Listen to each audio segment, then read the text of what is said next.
So just to get you guys started, I'm going to give you a very brief introduction to how glass blowing works. Everything that we do starts out in our glass furnaces, where you see the square holes in the steel wall and the doors closed. Those are our glass furnaces. If you look up on the big screen, you'll see a diagram. So behind those closed doors, there's a big ceramic tank. In that ceramic tank, there's 1,000 pounds of molten glass. We keep the molten glass at 2,100 degrees, and at that temperature, the glass has the consistency of honey. So if you can imagine a giant crock pot full of honey, that's what our glass furnace is like. When we want to make stuff, we take one of those steel pipes and we dip it into the molten glass like you dip one of those wooden honey dippers into a jar of honey. So we dip it in, twirl it around, a little bit of the molten glass sticks to the end of the pipe. Pipe is hollow, so when you blow, ball of glass on the other end blows up like a balloon. If you want to make something larger, we dip it in, blow a little bubble, let it harden, and then we dip it in a second time, or a third time, or a fourth time, and we just keep building up the glass in layers. All the glass that's in our furnaces is clear. It has no color. We buy colored glass separately in the form of these bars. We buy them like an artist buys paint, red, yellow, pink, blue. We blow a little bubble of clear glass from our furnace. We cut off a chunk of whatever color we want it to be. We heat that up, and then we melt a layer of colored glass over the clear glass. We'll then dip that in more clear glass. So you get something that looks colored, but if you cut through it, you would see it's really just that one skinny layer of color. Now, in a big factory where you're going to make 1,000 things all the same color, then you just melt a big tank of colored glass and dip into it. But here we're a bunch of artsy-fartsies, and we want to make a red thing, then a purple thing, then a blue thing. So we color each piece individually by melting on a layer of colored glass.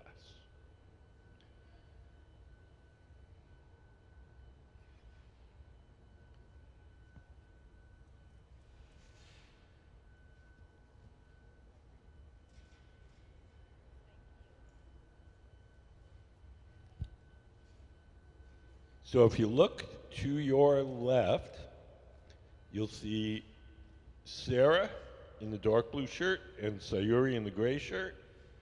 Sarah's going to blow a bubble of clear glass. Sayuri in the gray shirt is heating up a chunk of colored glass.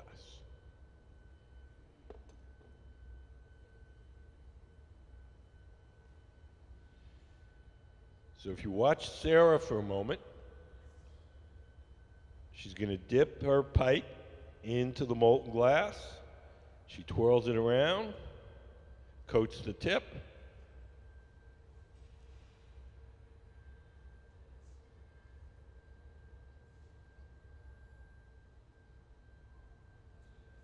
And that's the clear molten glass. The orange color that you're seeing is the glow from the heat. That glass that she's working with now is as clear as your eyeglasses. The color you're seeing is the glow from the heat. So Sarah's going to roll that into a little cylindrical shape. She's going to blow just one puff of air into the steel tube, close it up with her thumb, and the heat from the glass itself will expand the air and blow out the first bubble. So you see magically a little bubble pops out at the end. That's called capping. That's how we start almost every hollow object that we make. Just one little puff of air, close up the tube, and the bubble pops out the other side.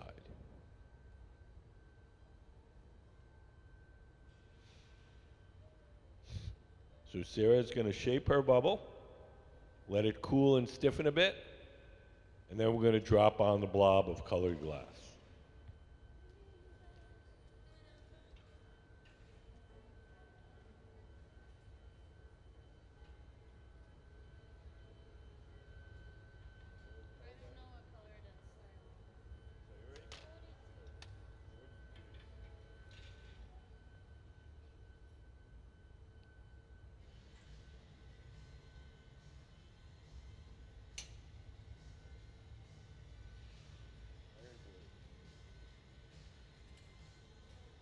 So Sarah's dropping on the color.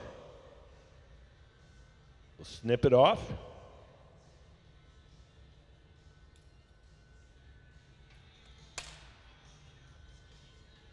She'll push it back a little bit, and then she'll smear it until it entirely coats the original bubble. Does anybody have any questions so far?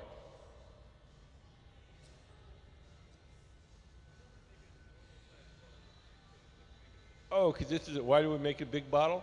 Because this is a special event. We want something grand to, yeah.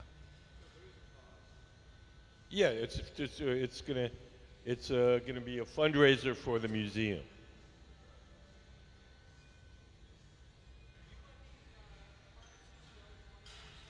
Okay, do we let the furnaces go 24/7? I'm repeating the question so everyone knows what I'm answering. Uh, there are two kinds of furnaces. The glass furnaces where we keep the molten glass, those are on 24/7. The round ones with the doors open, the glory holes, those are only on during the working day.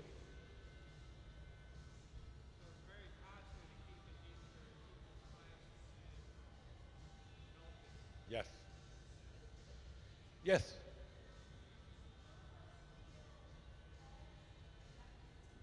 Don't those steel poles conduct heat? The steel poles get hot, but not nearly as hot as common sense would lead you to believe. The reason is physics. They're very long. They have a great deal of surface area compared to their mass, so they radiate the heat very efficiently. Also, once you coat the end with glass, glass is an insulating material, and they're shielded from the direct heat of the furnaces. Now, they do get hot, and sometimes uncomfortably so. When they do, we have a little gadget called a pipe cooler. It's just a steel trough. We lay the steel pipe in the trough and spray water on it to cool it down.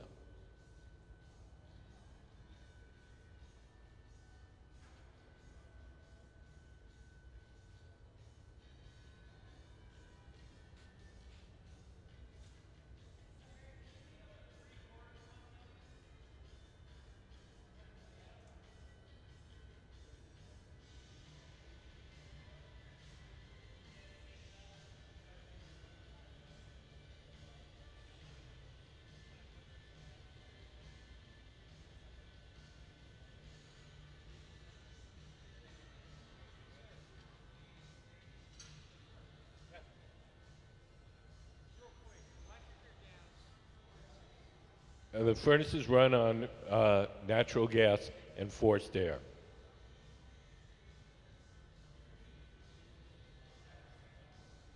You guys have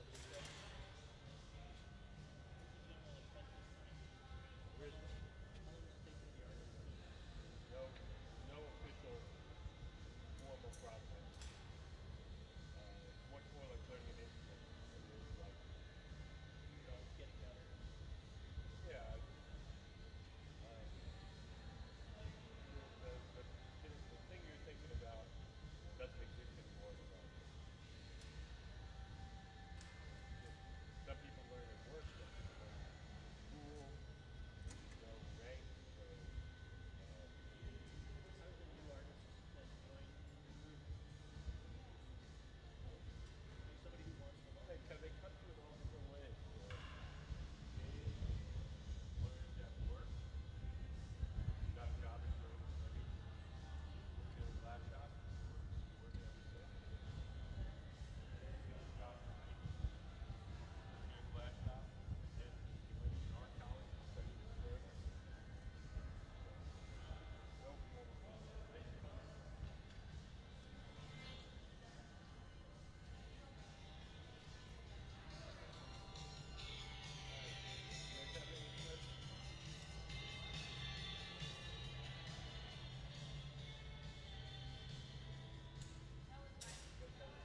Is there a difference between the temperature? All the glass furnaces run at the same temperature, 2100 degrees. All the glory holes, the round ones, they all run at 2300. The glass furnaces are kind of on simmer, and the glory holes are on a little bit hotter so we can heat things up quickly.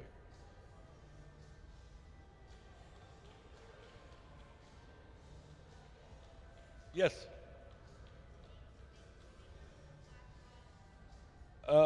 It takes about an hour.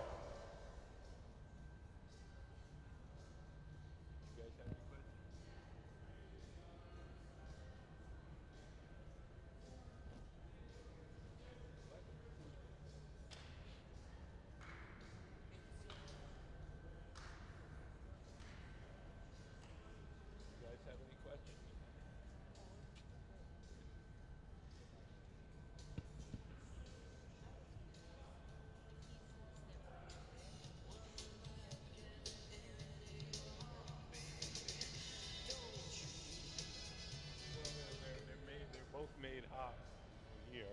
They're just two pieces of hot glass. You press them against each other.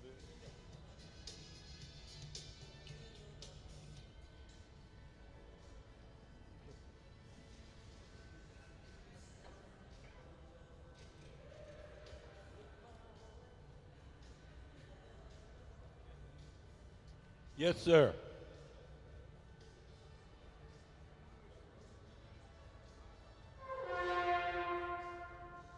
How is it? Oh, well, this is like the old-fashioned way to make them. I mean, the stuff in Target is made by machines. It's just like anything else. You could buy a handcrafted version, or you could buy a machine-made version. Machine-made version is cheaper. Okay, cool.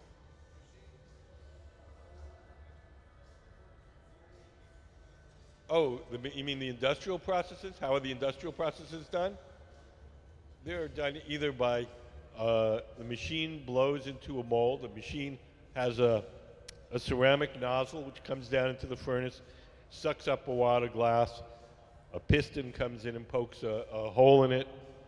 Then they let it droop. An iron mold closes around it, and then they blow it with compressed air. Also, they use pressing, where they have a mold for the outside of the object and a mold for the inside of the object. They drop a blob of molten glass in there and just whack. It's a casserole dish.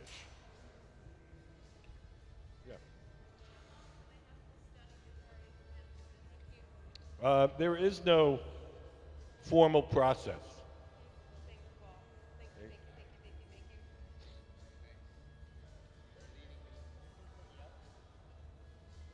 Being a glassblower is much more like learning to play piano. Some people take to it faster than others. There's no ranks. There's no tests. You just have to be good at it. Gabe here in the blue shirt, he's got 21 years of glassblowing experience. Ben, tall guy with the beard, who's coming around the corner, he's got 25 years. So, yeah.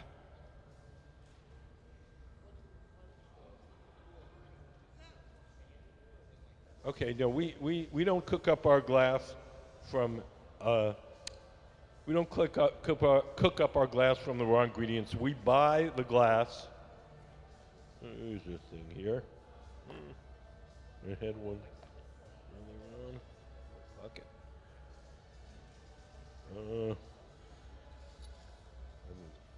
Could we play Charging the Furnace? I have a little video. I'll show you on the video.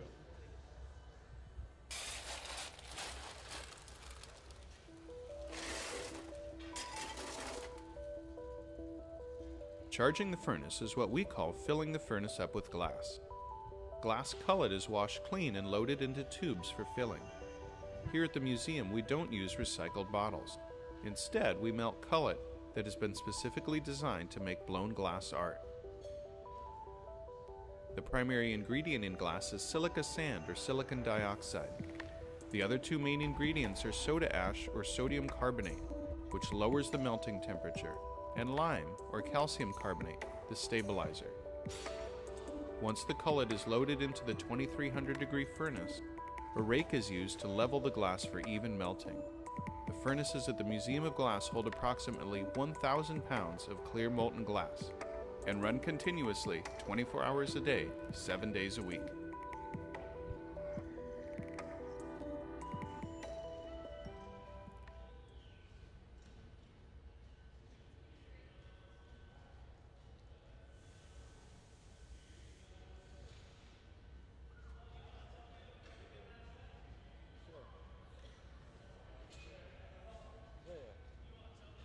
What? Yeah, I will.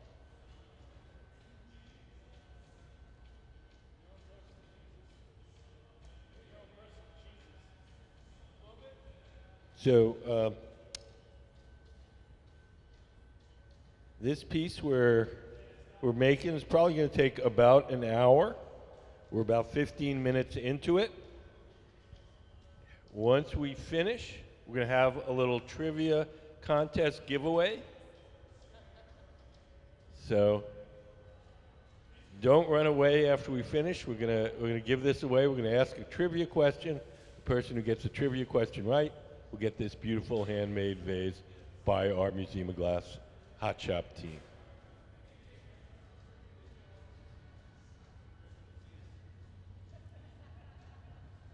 I don't know yet. I haven't asked the question. The colors in glass come from different metals dissolved in the glass when it's first cooked up. Cobalt makes it blue, green, a little bit of gold makes it pink. No, no.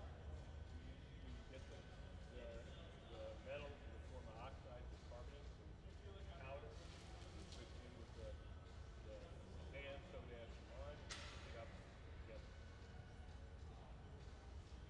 So it's like making a chocolate cake. You get all the ingredients and mix them up in a bowl and then you bake.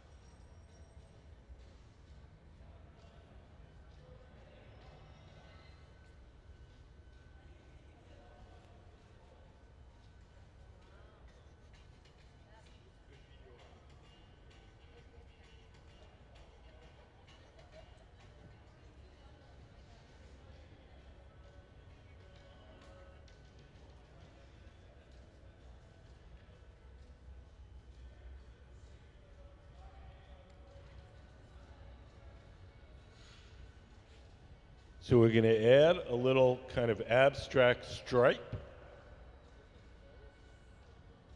So the glass that Gabe has in the light blue shirt is white.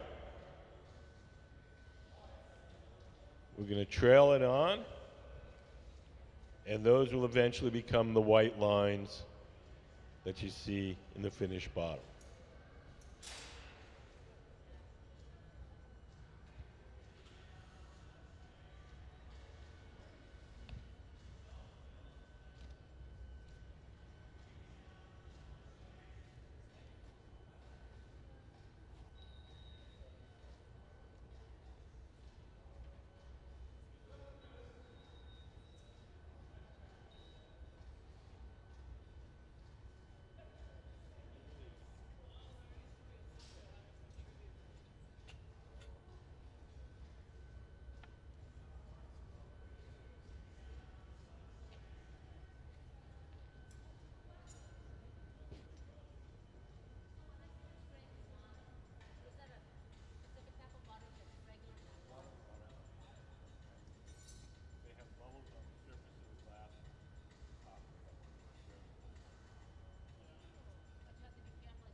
So each time we dip it into the molten glass and coat it, we want to round it out.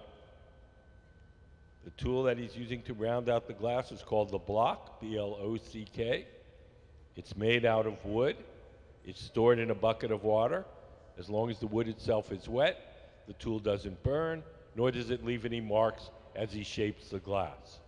Now the tool looks like a scoop, but we don't scoop up any water in it. We use it empty. We just want the wood itself to be damp.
The pad in Ben's hand that he's using to shape the glass is just folded up newspaper soaked in water.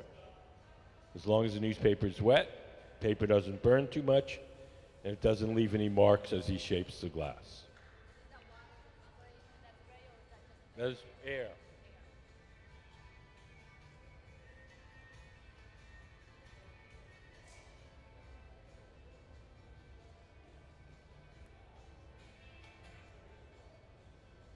Have any questions?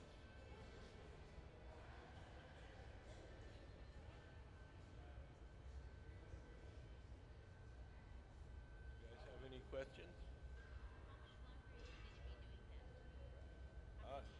Well, we got about, I'd say we got another half hour, 40 minutes to finish this? What?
Does anybody have any questions?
So the man crouched down to the left of the bench, he's the guy that's going to be blowing.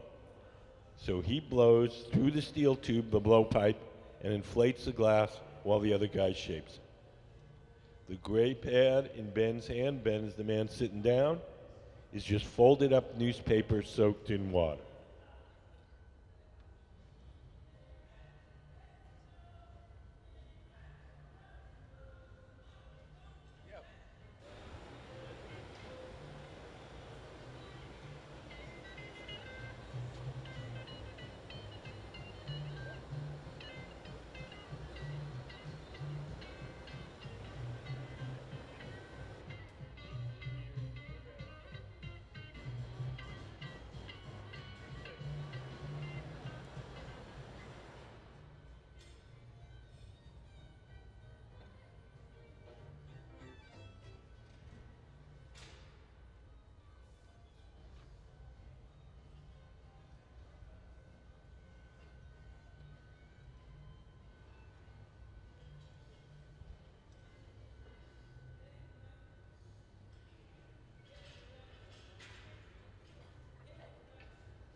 So now we're going to squeeze the glass and make a sharp crease in it.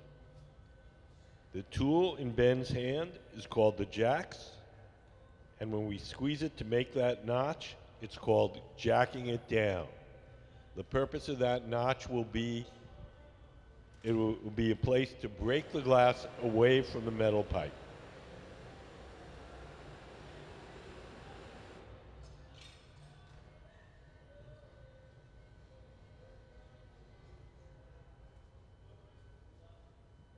So Gabe in the bright blue shirt is blowing. Ben shaping the thing with the newspaper.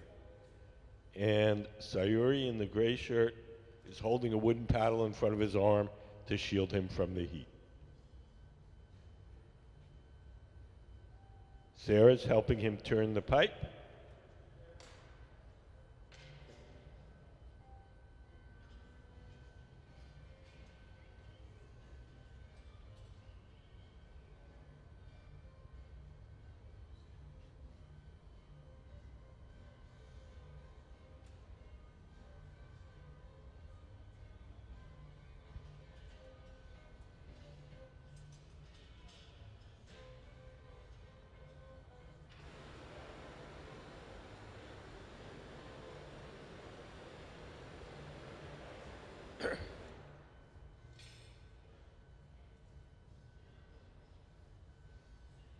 So when we hold the glass down at an angle like that, the glass is hot and soft, and the bubble elongates under its own weight.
Has anybody got any questions?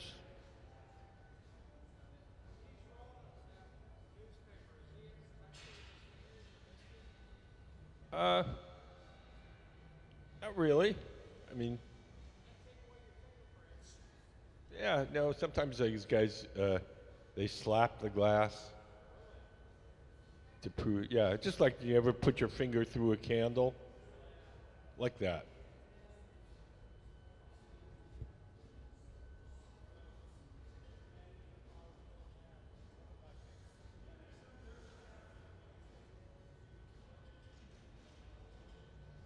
The big danger in this shop is none of the things that common sense would tell you.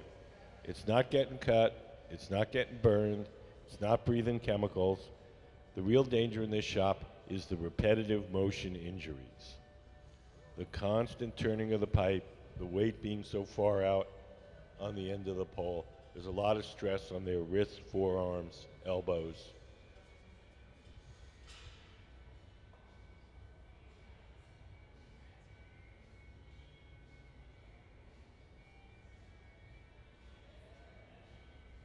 You can see the glass is just stretching under its own weight.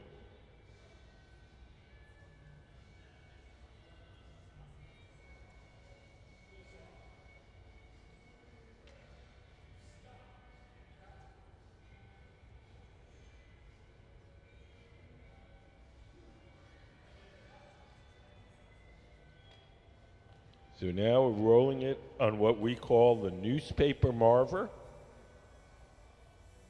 It's just a sheet of plywood covered with several sheets of wet newspaper. What?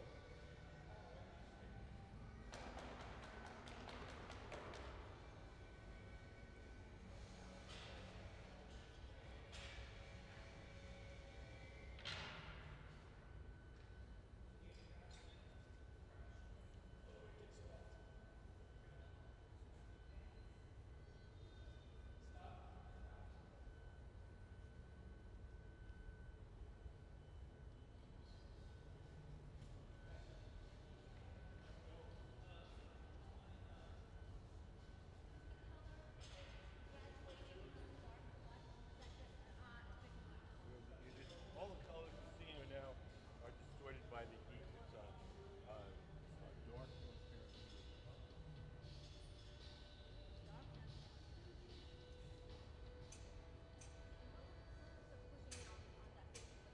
Straighten out the side.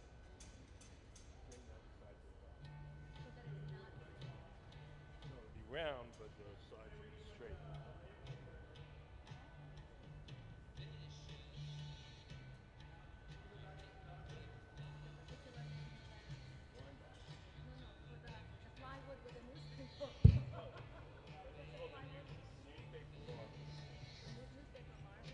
Marble. M-A-R-B-E-R. Steel table is called a marble. And one of the newspapers is called a newspaper.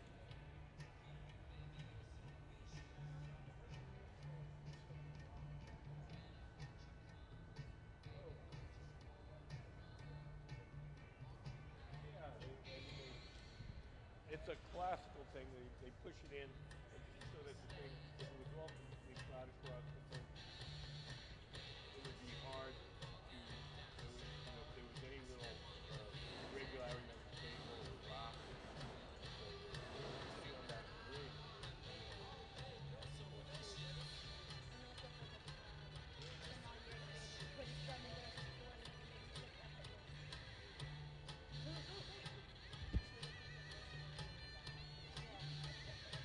somebody told me that the big lump also so that the catches the sediment around the side, so it's less likely to pour out when you pour out the water.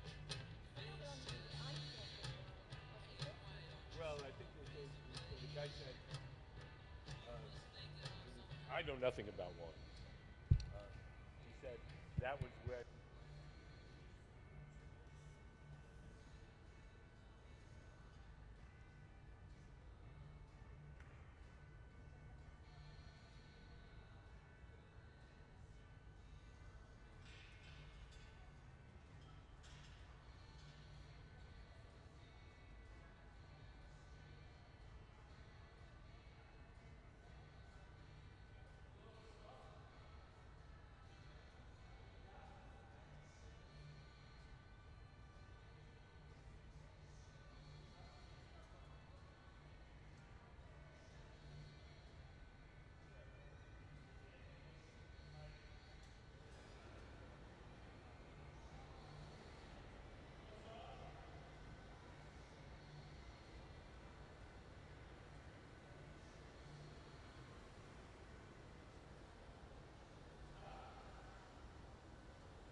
Does anybody have? Yep.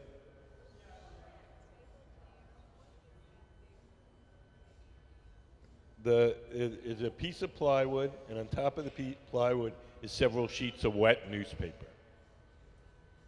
If we were to straighten the sides of the bottle by rolling it on the steel table, it would become straight, but it would leave marks called chill marks because the table would suck heat out of the glass. When we roll it on the newspaper marver, it leaves the surface nice and shiny.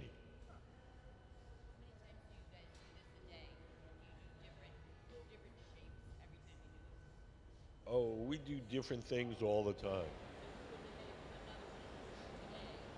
We did make a, oh, I mean, we have all sorts of things that we do here. Um, we made some decanters and one of these this morning. We'll make another one of these. I think later on we're going to make some of these. We have guest artists come in from all over the world, Italy, Sweden, France. We make sculptures from kids' designs. We make stuff for the store. It's all over the map. We don't make any products. It's not a business. If you think of it like a business, you'll get the wrong impression of what we do here. Well, it's not that. It's just we don't. It's not a production thing. We're doing different things. Some things take 15 minutes. Some things take 6.5 hours.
You guys have any questions?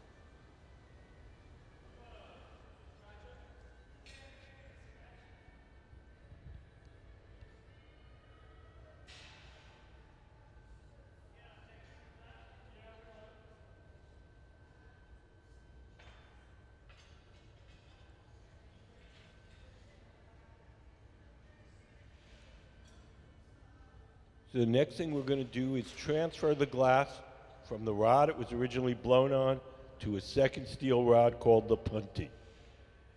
We'll stick the punty on the bottom, we'll break the glass away from the original rod, then the top will be exposed, the top can be heated and shaped. So Gabe in the bright blue shirt came with the punty. I'm going to give it a little squeeze.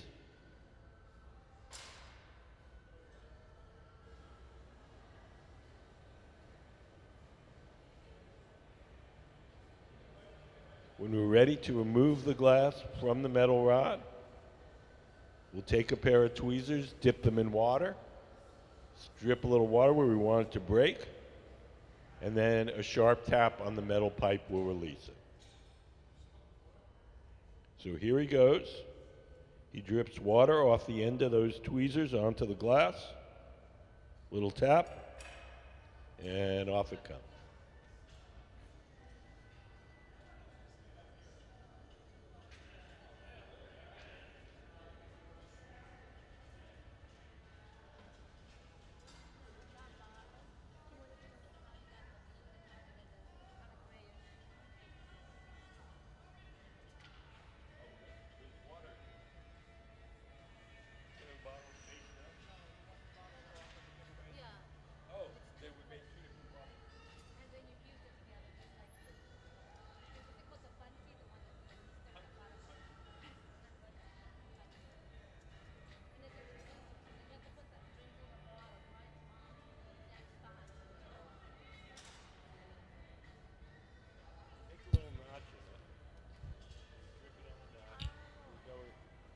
And then tap between the cups up. It's kind of like newspaper.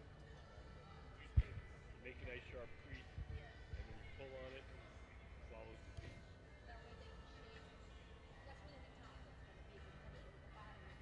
Bottom is where the front is. Yeah.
So we're going to blow into the front end. The tool that Sayuri is using to blow is called the Soffietto. It's got a metal cone on the front. When we insert the metal cone into the opening, it makes a seal, and we blow through the central tube to inflate it.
of constantly turning it to keep it straight.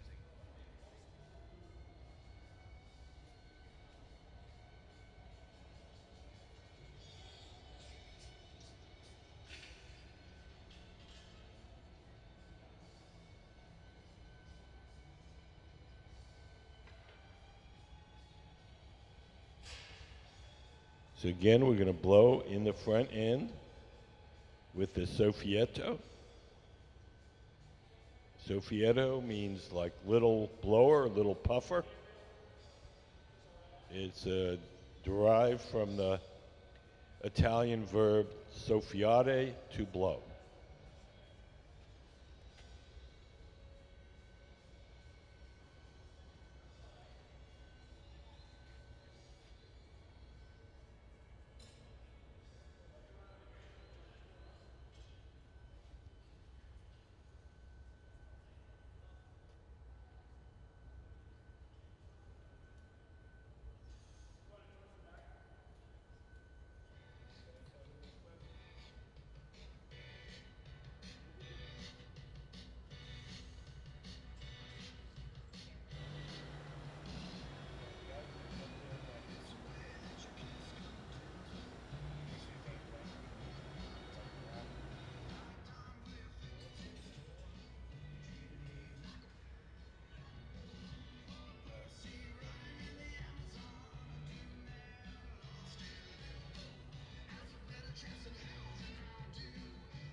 So now Ben, in the dark blue shirt, is flaring the top.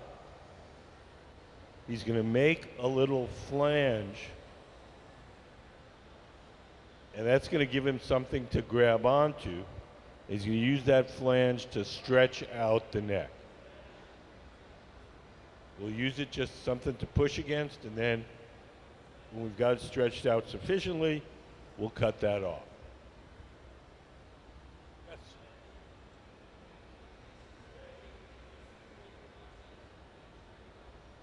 It does the piece shrink when it cools? An infinitesimal amount. If we were, say, to measure this and make a stopper for it hot, and we put the stopper in, it would still fit. But it does actually scientifically shrink a little bit.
Has anybody got any questions?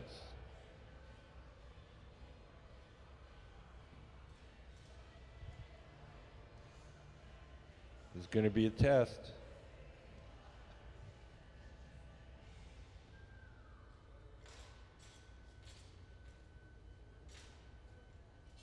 So we're getting close, not quite there yet, but close to being done. And when we finish this, we're going to have our trivia contest to win this beautiful vase. So don't run away. This could be yours.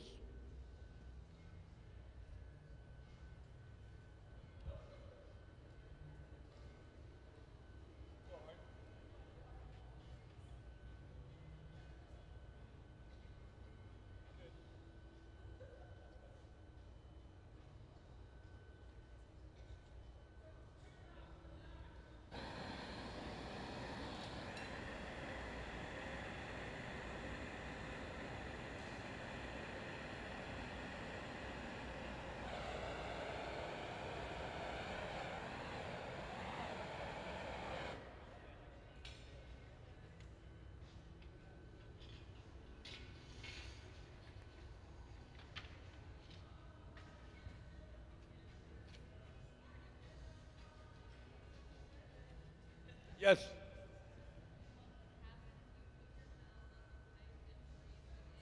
Nothing. What would happen if you put your mouth on the pipe and breathe in? The answer is nothing. When the air reaches the opposite side of the pipe, it's room temperature. There's a number of techniques where we do suck in on purpose.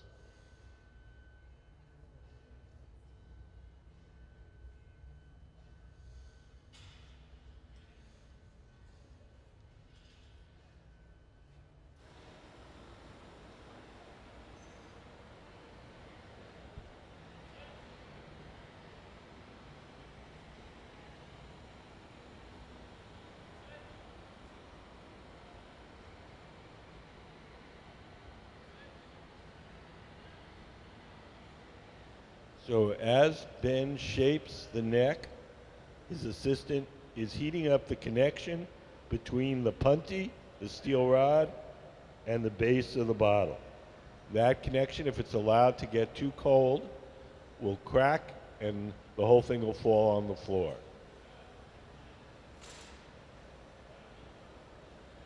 So as Ben works on the very top, his assistant keeps the connection warm.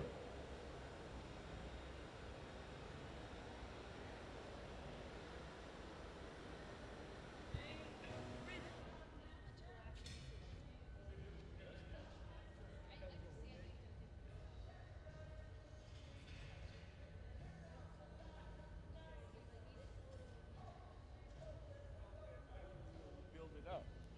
Dip it in once, you get a little ball, dip it in again. Each time we dip it in, it kind of doubles the volume.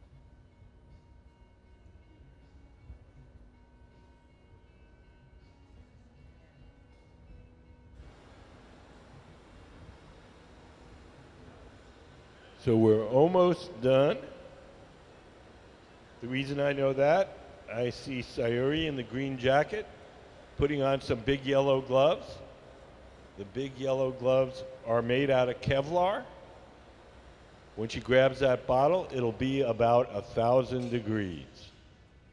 At that temperature, the glass will be hard, no longer change shape, and she'll take it to our annealing oven where it will be cooled slowly overnight. If we didn't cool it slowly, it would cool too quickly and unevenly and it would break.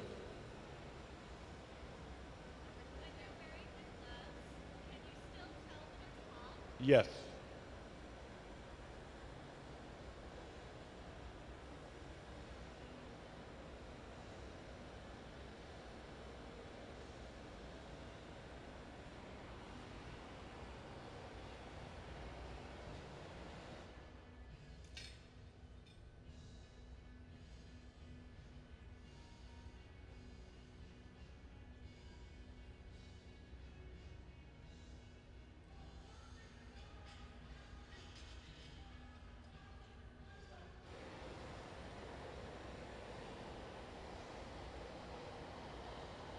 So once again, when we remove it, we're going to take a pair of tweezers, dip them in water, drip a little water on the joint where we want it to break, and then just a light tap, and off it comes.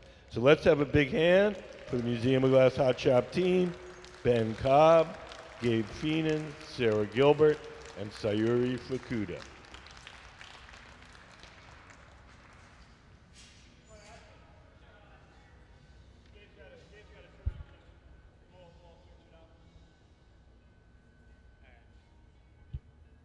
All right, so we're gonna, whoa, hey, hi. We're gonna give this away to the person who can answer this trivia question right. We got a couple rules. If you know the answer, please raise your hand. No using your internet-enabled devices, please. Okay, so you wanna watch over here, Sayuri? You got that side? All right. In the smash hit film, Bill and Ted's Excellent Adventure, name 4 of the 8 characters they bring back in time for their history project.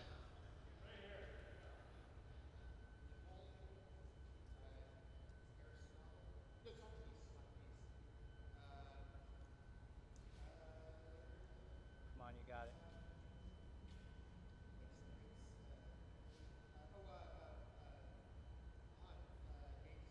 Yep. Come on, one more. It's a shame to come this far.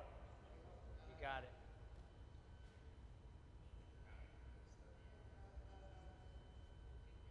Ten seconds? 10 seconds.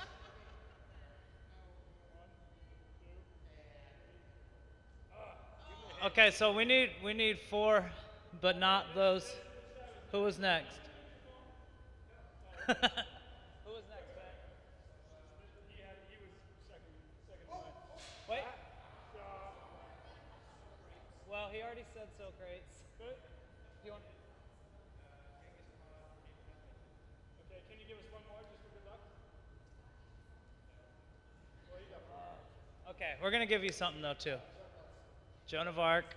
So it's Billy the Kid, Abraham Lincoln, Genghis Khan, Socrates, Freud.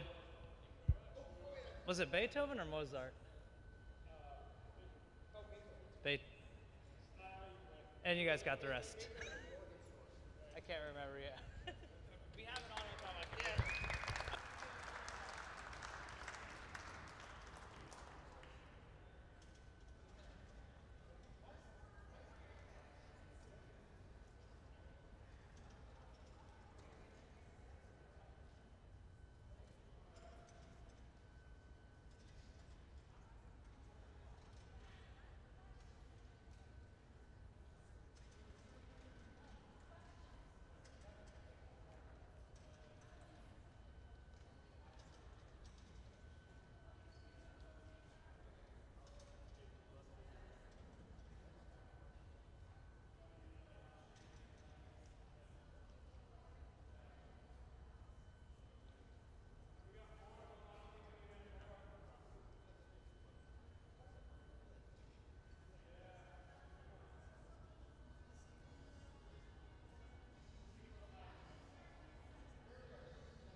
When we make fancy goblets like this, we make the bowls first. We put them in the garage. Then we'll build the stem, the foot, pull the bowl out, stick it on top.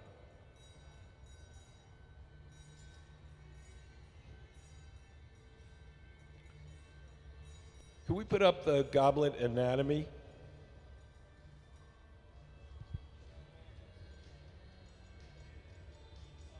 It's not up there. We'll do that a little later.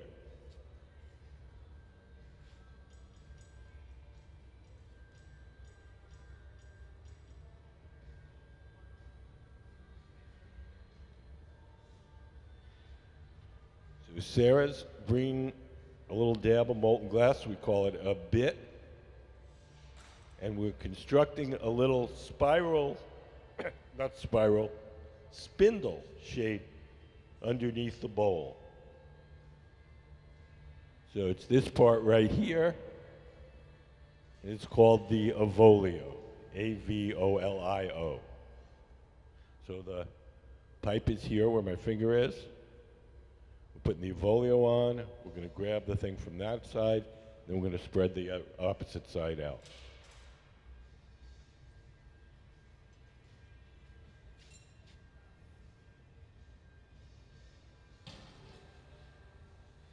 So in September, we're having a fundraising auction for the museum. It's called the Red Hot Auction.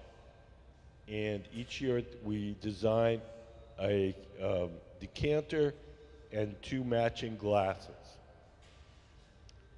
So what we've been doing today is we've been trying out different designs to refine our designs. Once we settle on one, then we'll make a limited edition of 50.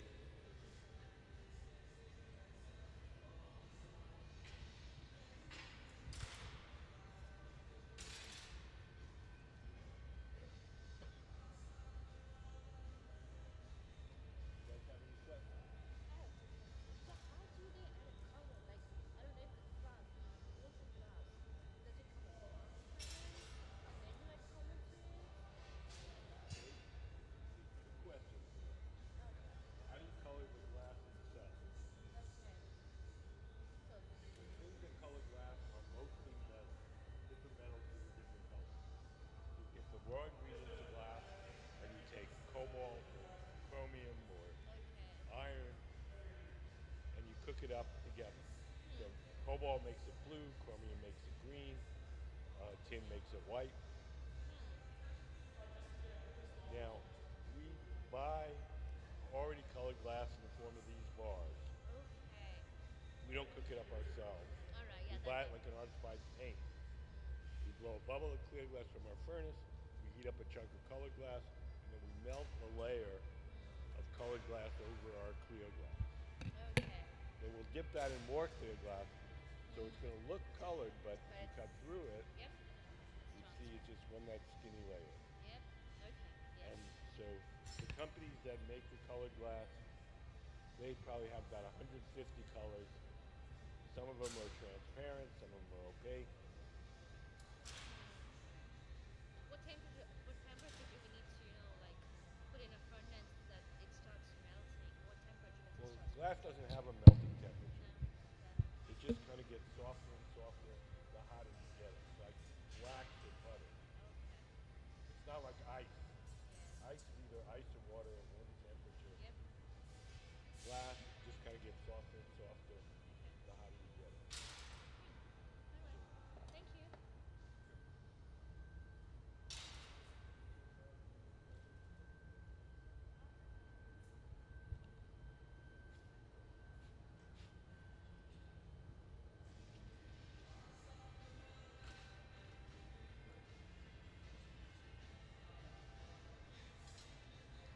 So we're going to open up the top of our goblet bowl.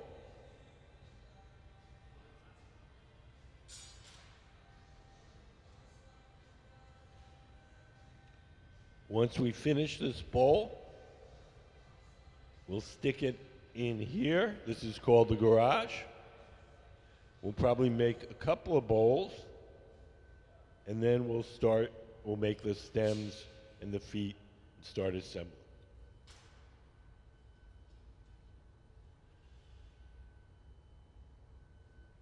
You guys have any questions?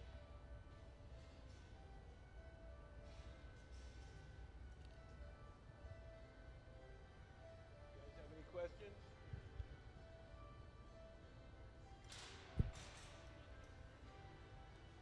We melted on a layer of blue glass.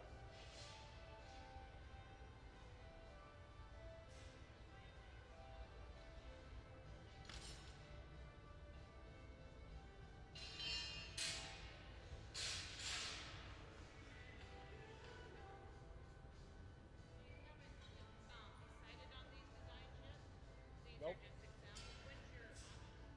September 29th.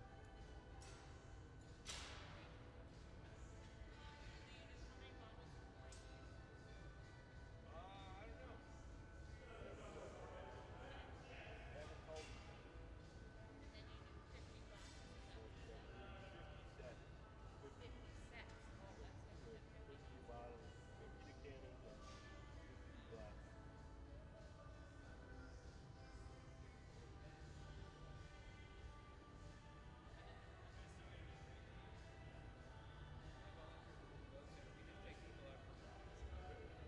Good. Nothing wrong with that.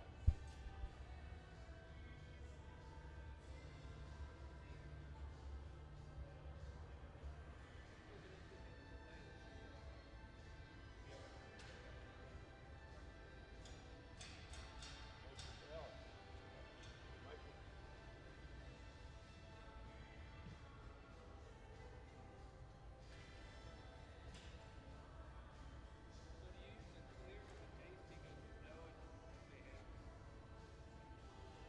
Well, yeah, I mean, we make almost everything out of, we have one basin here, and then we get colored glass in different forms and melt it onto our glass. We get it in powders, we get it in bars. Excuse me. We get it in little chips. Yeah, I was gonna say, 'cause you know, I was thinking in terms of like, bottles tend to be all one color, but they're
So the next thing we're going to do is put on a blown foot. Oh no, we're going to put another little Ilvolio. Another little spindle shape.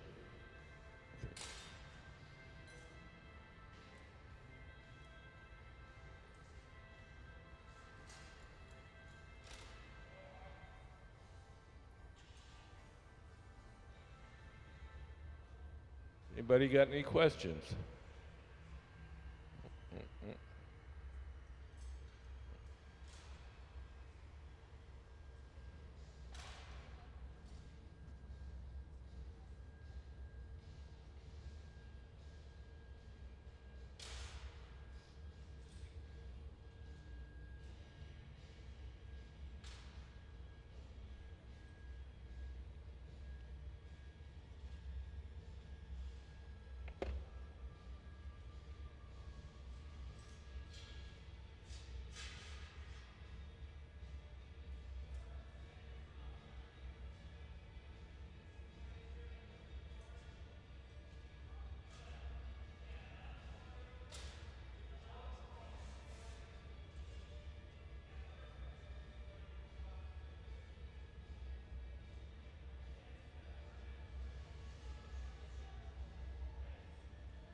Hello. Can we put up the goblet anatomy?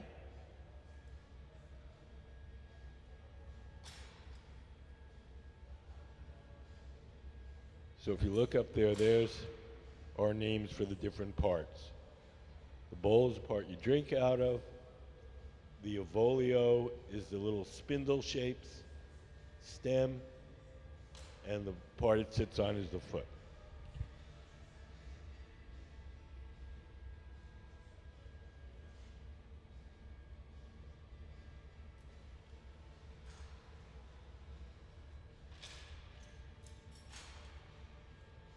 So we're going to add 2 little leaves to the stem. You can see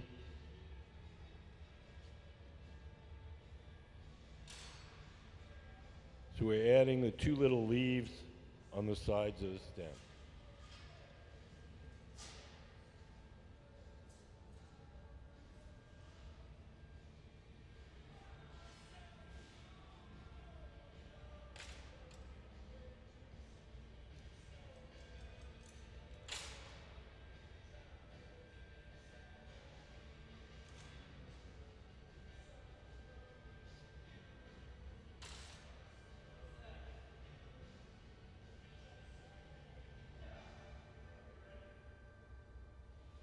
So the next thing we're going to do is add the foot.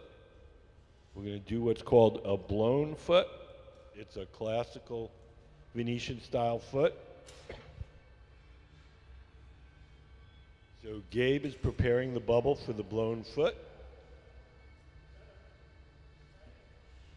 Gabe is the man on the far left with the bright blue shirt.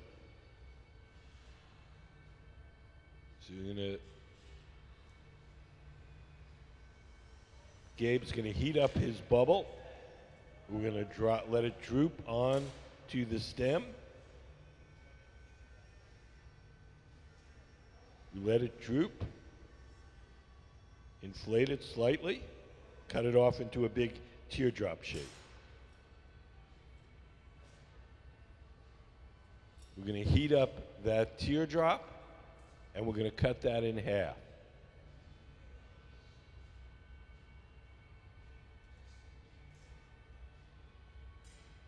Going to squeeze it in the middle.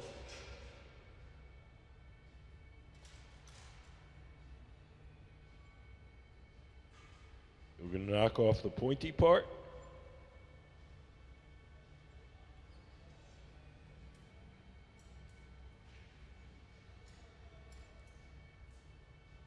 That leaves us with a little hollow sphere with a hole. We're going to heat that up, spread it out, and that will be the foot.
Spiral. KT and Spiral.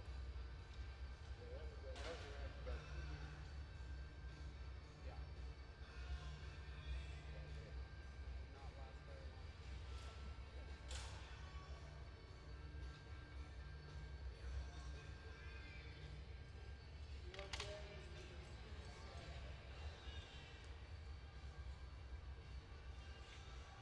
So we're going to transfer the stem and the foot from the rod it's on now to a second steel rod called the punty. The punty will hold it from underneath while we stick on the bowl.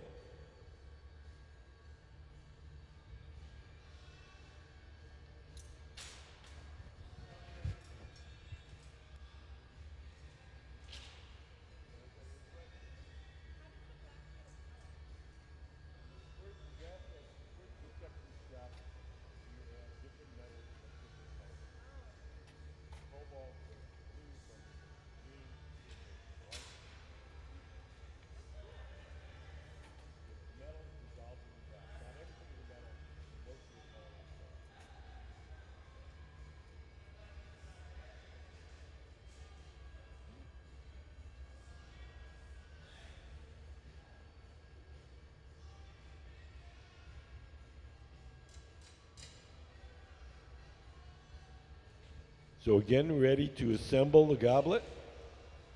This happens very quickly. Ben will be sitting at the bench with the stem and the foot. Sarah will come over with a little dab, tiny dab of molten glass, followed by Gabe with the bowl. We'll use that dab of hot molten glass to stick the bowl to the stem.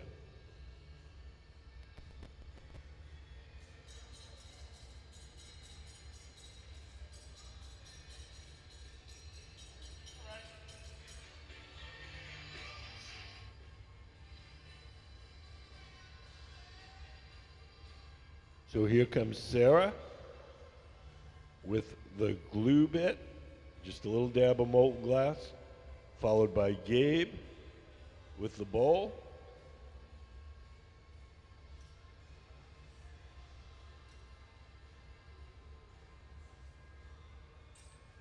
Now the goblet is assembled.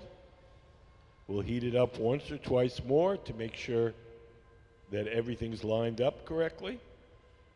And then we'll take it off the metal pipe and place it in our annealing oven to cool overnight.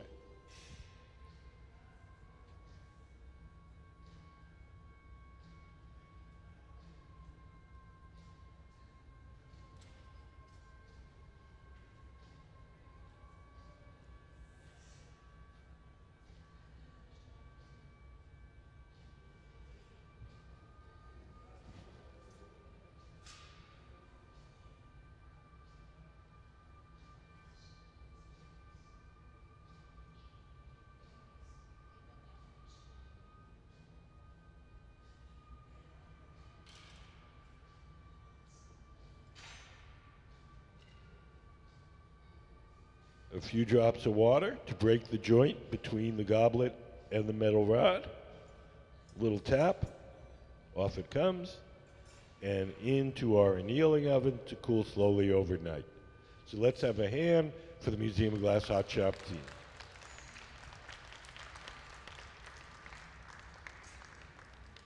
Does anybody have any questions?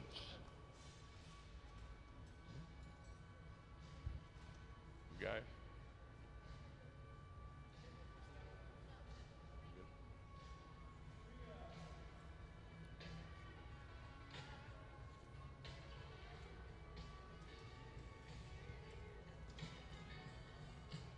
You guys have any questions?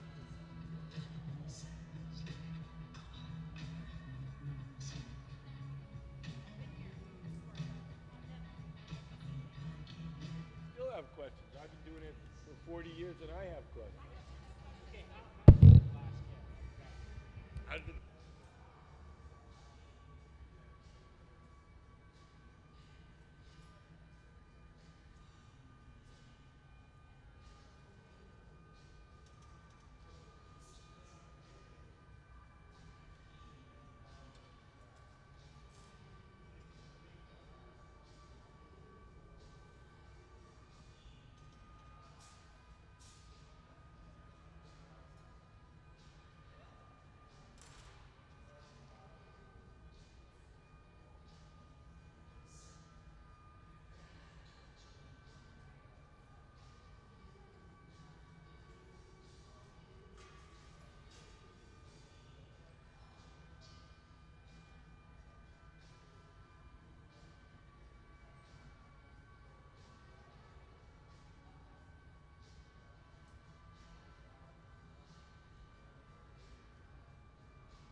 So we're making some goblets that look like this.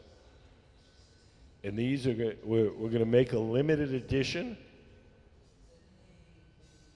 And we're also going to sell that at our fundraiser. So each year we design a unique goblet and a decanter. And we make a limited edition of 50 of them. And then we sell them at our annual fundraiser, which is going to be September 29th. Yeah, a big auction, dinner. Yeah. You mean originally? I mean, they all live in Tacoma.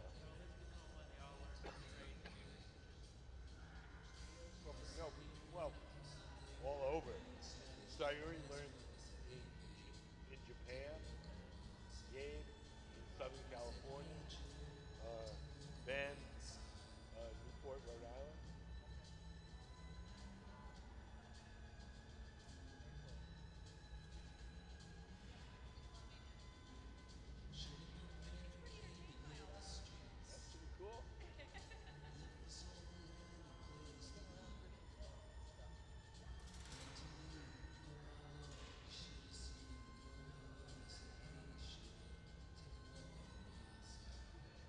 have any questions?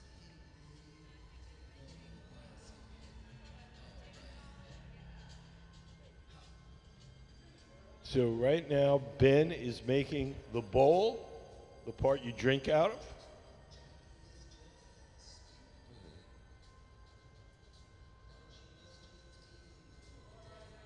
So he's making this part here. The pipe is here. He's going to blow a little ball, make the bottom into a cone shape, and we'll grab it from here and spread that out.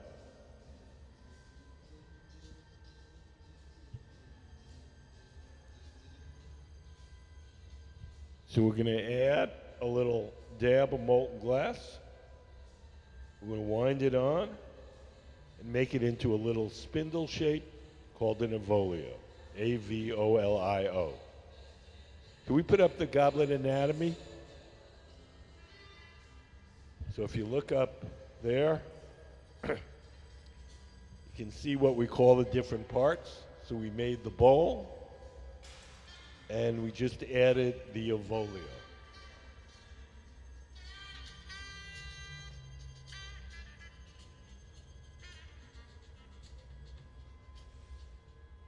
So now we're going to switch the glass from the pipe it's on now to a second steel rod called the punty, P-U-N-T-Y.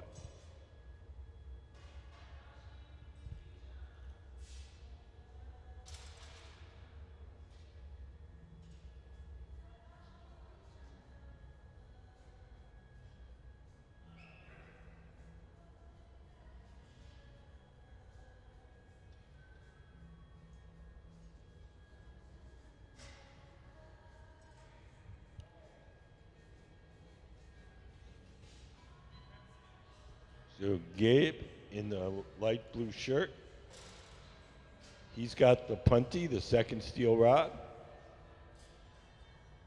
We're going to take the goblet bowl off the rod it's on now, the blowpipe, and stick it on the punty.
So we're spreading it out with a tool called the jacks.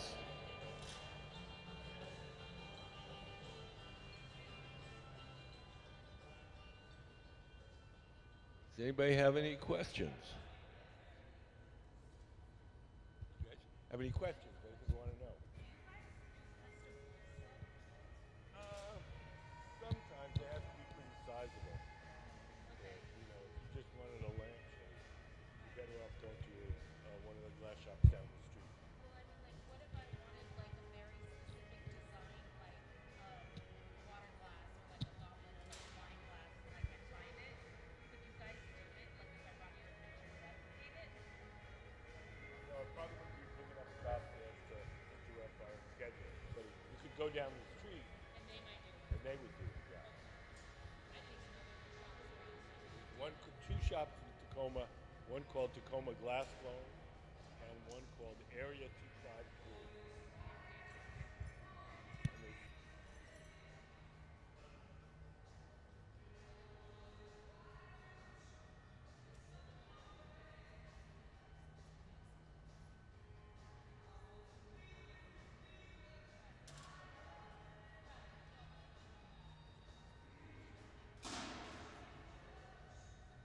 Okay, well,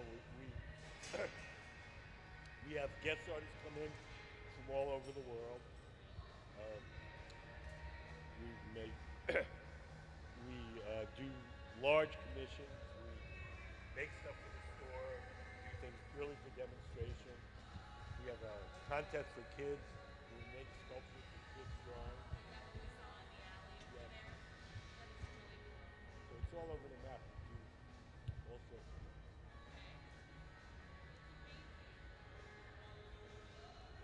We made rocket ships, musical instruments out of glass.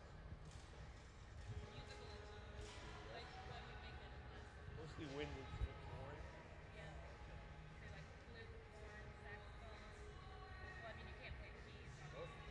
No, we make stuff we can play. How can you do that out of glass? To get the acoustic? Well, it's like a flute. You just drill holes in. Right, and then you just blow.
Could we play the Zamfirico video?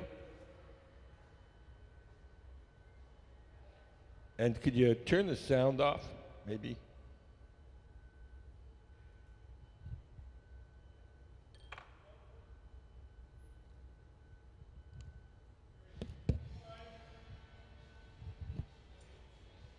Jay?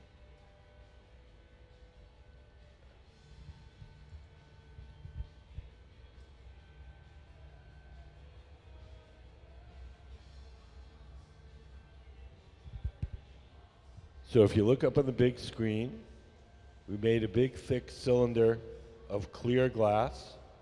We've laid rods of white glass on the table, and we've adhered them to the cylinder of clear glass. We'll melt those in,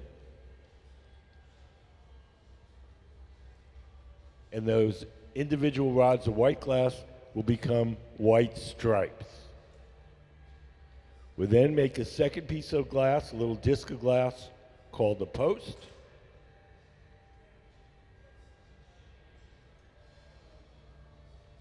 We'll attach our thick striped rod to the post, and then we'll start to twist and pull.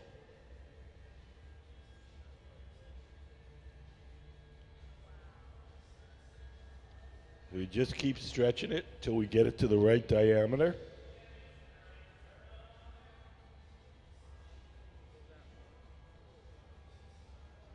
We'll break off the two ends.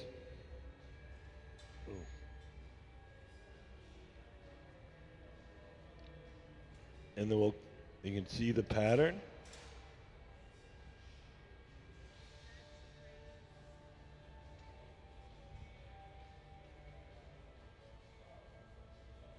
We can make them in all sorts of different patterns and colors.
So we're almost done with this bowl. Goblet bowl, not a bowl you put nuts in. So we'll put it in the garage, keep it warm, then we'll build the stem and the foot and stick the bowl on top.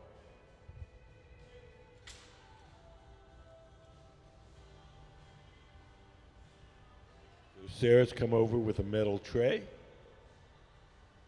We'll knock the bowl onto the metal tray.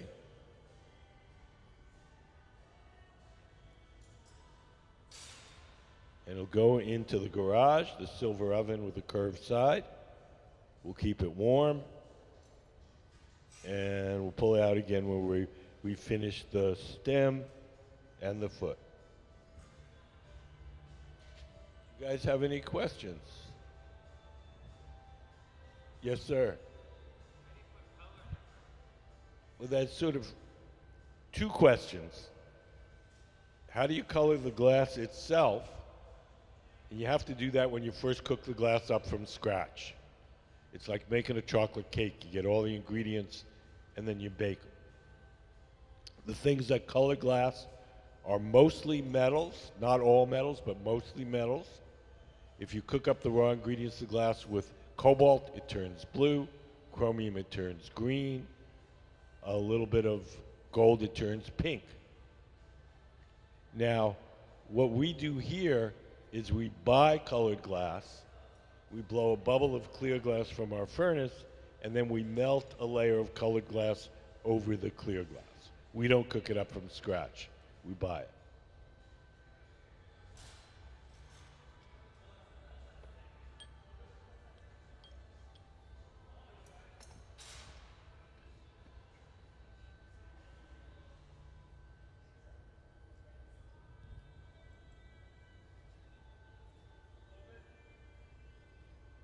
So we're making the stem now.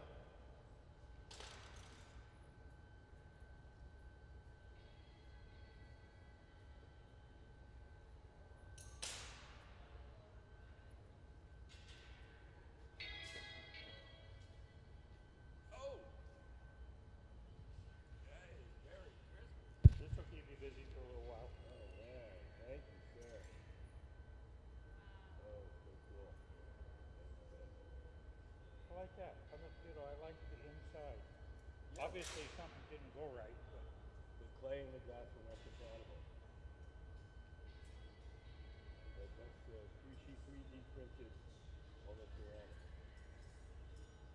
just like should have gone the glass and then looked at one of them afterward things. Yeah. I mean, that looks like the inside of a building, which is what it may have been.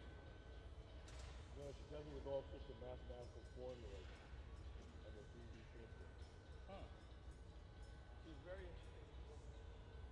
Was that from last week or this week?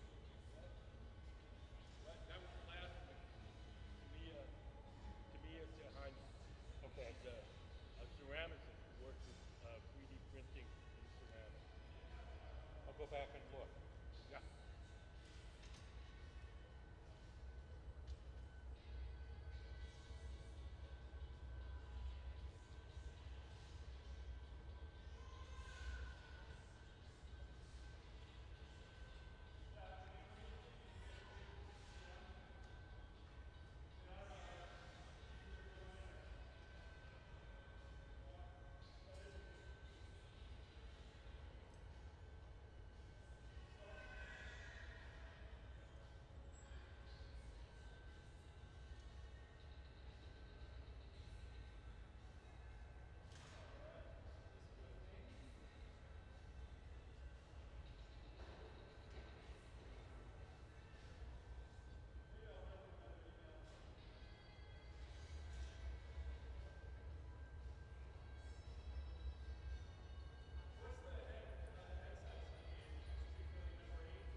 So we're going to add some leaves to the sides. There'll be these leaves here.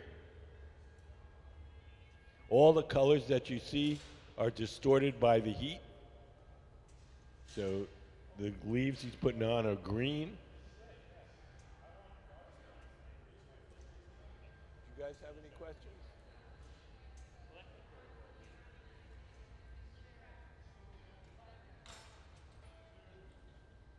Do you have any questions, sir?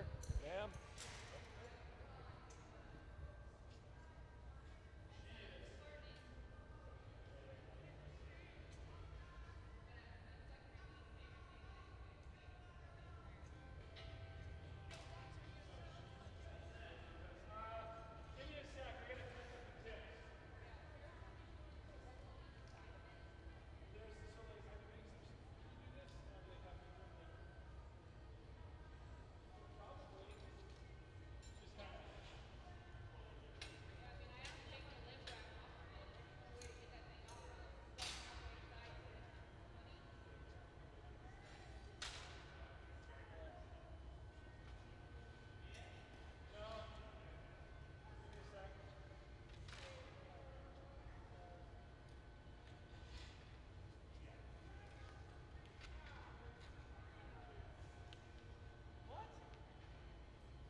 So we're about to put on a blown foot. We start with a second bubble. We get it really hot and let it droop. Stick it on the bottom of the stem. Cut it off into a teardrop. We'll heat up the teardrop, and then we're going to cut that in half. This is a classical Venetian style foot.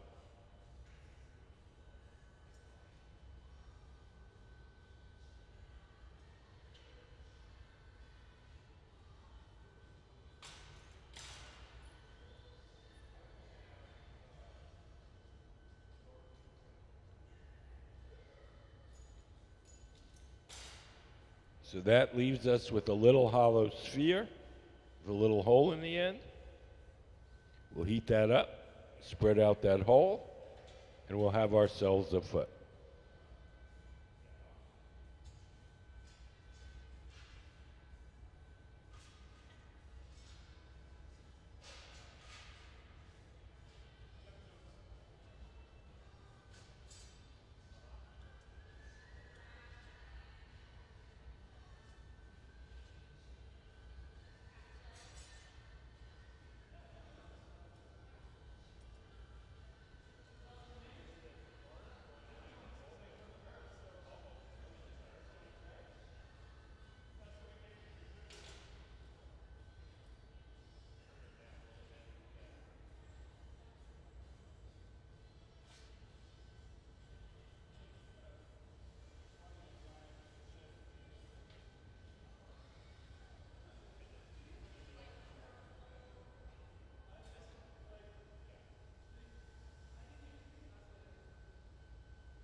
So the next thing we're going to do is transfer the foot and the stem from the rod it's on now to a second steel rod called the punty. The second steel rod will hold it from the bottom while we stick on the bowl. So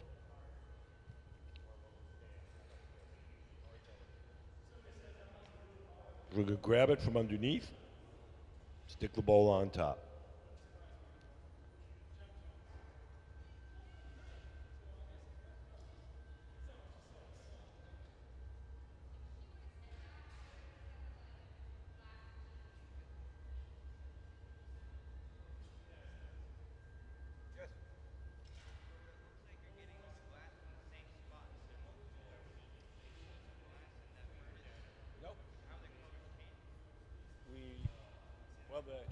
The colors that you see are the orange color is the glow from the heat.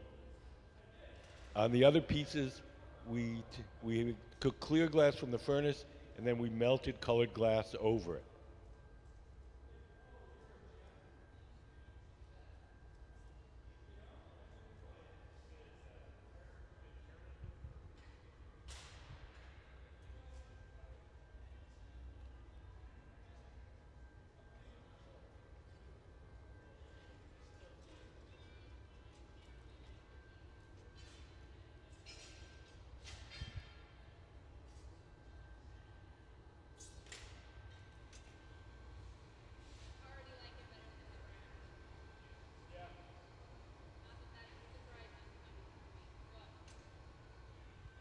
So we're getting ready to assemble the goblet. This happens rather quickly. Sarah, over on the far left, will come over with a dab of molten glass. She'll put it on top of the stem, followed by Gabe in the blue shirt.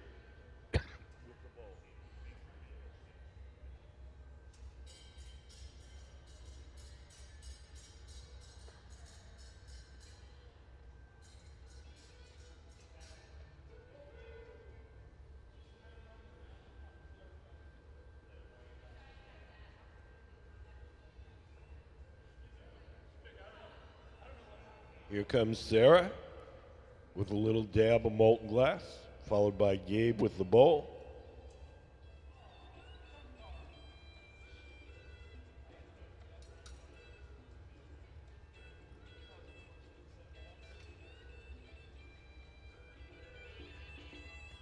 Now the goblet is assembled.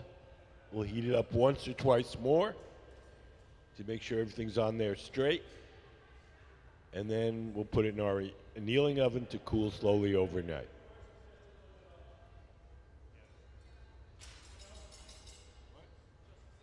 Just single night.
Does anybody have any questions? Excuse me.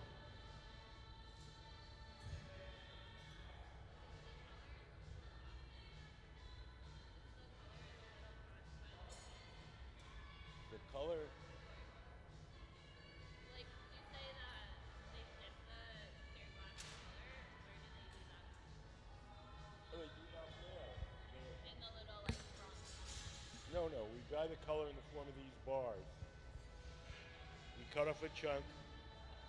We heat it in a little electric oven. We pick it up. We heat it up till it's soft, and we put a blob of color on top. Could we play color overlay? We have a little video.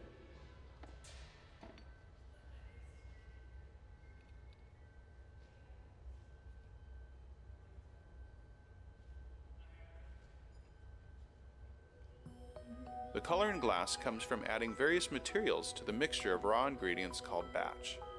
Most of the colorants are compounds containing some kind of metal. For example, adding cobalt to clear glass creates a deep blue. Tin and antimony can be used to create white glass, and gold chloride can produce a rich red or pink colored glass. Colored glass is melted in furnaces, just like clear glass, and then is usually rolled into bars for storage and easy application. In order to apply color bar to a bubble, we first need to preheat the color to approximately 950 or 1000 degrees Fahrenheit in a color oven or garage. Once warm, the color is then picked up on the end of a punty rod using a little bit of clear glass as a support. The color is then heated in the 2300 degree glory hole to soften it and make it malleable, while another artist creates a small bubble of clear glass on a blowpipe.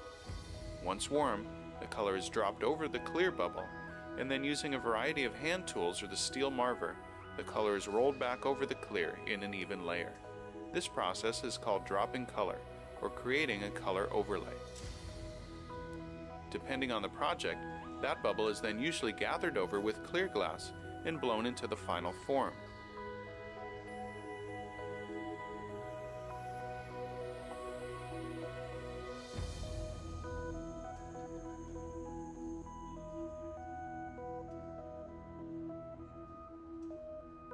The finished product may appear to be all made from colored glass, but when viewed in cross-section, we can see that there is only a thin layer of color sandwiched between many layers of clear glass.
So we're about to put on the foot. Gabe, in the bright blue shirt, is blowing his second bubble. Let me get that really hot and drop it on to make the foot.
AJ. Try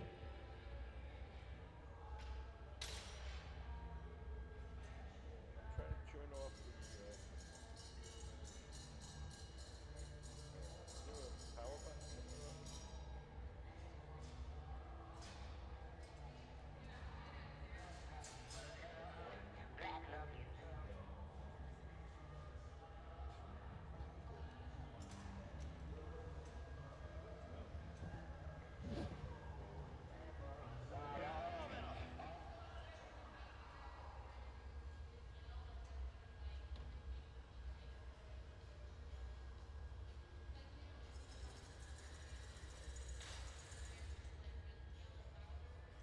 So we are almost there.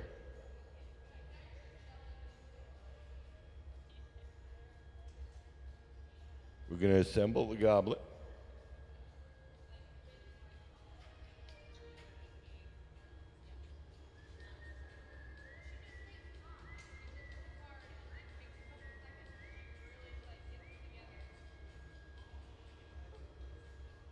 Ben's going to sit down at the workbench. Ben in the dark blue shirt. Sarah in the gray shirt is going to come over and put a little dab of molten glass on top. And then followed by Gabe with the bowl. So here comes Sarah. We call this little dab the glue bit because it glues the two parts together.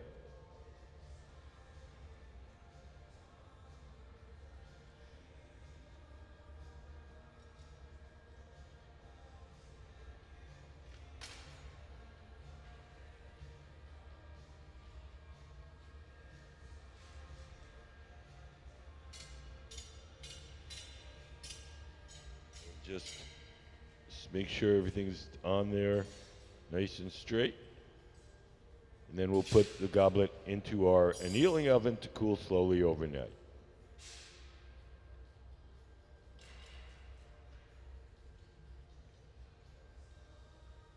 A few drops of water on the joint between the metal rod and the goblet. A little tap, off it comes. And into our annealing oven.